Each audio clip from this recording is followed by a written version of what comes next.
Body में blood vessel में कहीं पे भी ब्लॉक होता है तो वो कैसे होता है? That is because of atherosclerosis.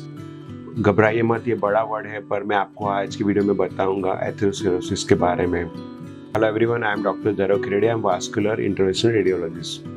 So atherosclerosis क्या होता है? आप यू कैन इमेजिन के आपके हार्ट से सब ब्लड वेसल्स जा रहा है। You can imagine that as a highway जो सब ब्लड लेके जा रहा है from the heart to the organs, because जो भी ऑर्गन है बॉडी में सबको ब्लड चाहिए। सो वो खून ले जाने वाली नसें को आप हाईवे की तरह इमेजिन कीजिए, और एथेरोस्क्लेरोसिस आप इमेजिन कीजिए वो ब्लॉकेजेस है, वो ट्रैफिक जाम है, वो रोड ब्लॉकेजेस है, वो हाईवे।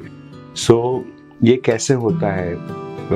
ये कोलेस्टेरॉल, फैट, वो सब और other products deposit blood vessel के वॉल में होते हैं, इसके कारण नैरोइंग होता है। सो इसके कॉजेस क्या क्या होते हैं? Start with the unhealthy food habits.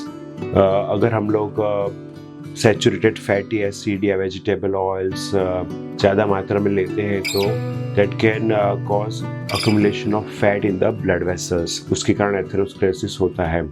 सो घबराइए मत, we can change our diet and we can adopt a healthy diet, ज़्यादा फ्रूट्स या वेजिटेबल्स, होल ग्रेन, ये सब healthy food habits if you are adopt, so atherosclerosis chances कम हो जाते हैं। Avoid processed food.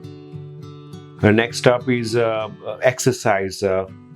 Exercise करने से हमारा खून रेगुलेशन, खून ब्लड फ्लो जो होता है वो रेगुलेट होता है। It will keep our heart healthy also, it will keep our heart strong. So at least दिन में 20 to 30 मिनट्स पर डे हमें एक्सरसाइज करना चाहिए।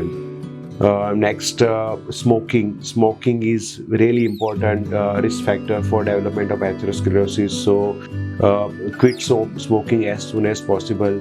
स्मोकिंग से ना एथेरोस्क्लेरोसिस के अलावा और भी कई सारे डिजीज होते हैं, जैसे लंग कैंसर, लंग में COPD, emphysema and many other cancers it can cause. So quit smoking as early as possible, and nowadays उसके लिए variety of support systems available है, उसके लिए medicine भी आ गए हैं.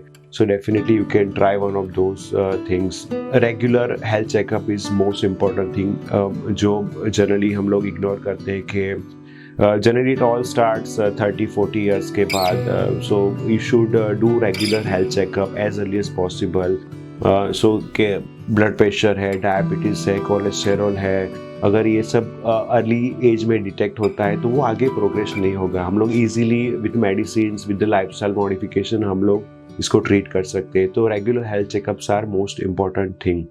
And next is the stress. Nowadays stress is very common and it is also one of the risk factor for development of atherosclerosis. So try to manage your stress yoga करके, meditation करके, या कुछ recreational activity या कुछ hobby जिसको में आपको मज़ा आता है, ऐसे करके हम लोग स्ट्रेस को मैनेज कर सकते हैं। So to summarise about atherosclerosis, to prevent atherosclerosis we should live a healthy lifestyle, eat well, stay active, manage your stress, do regular health checkups, quit smoking. So start with the small, because small changes can make a big difference in your life. Thank you.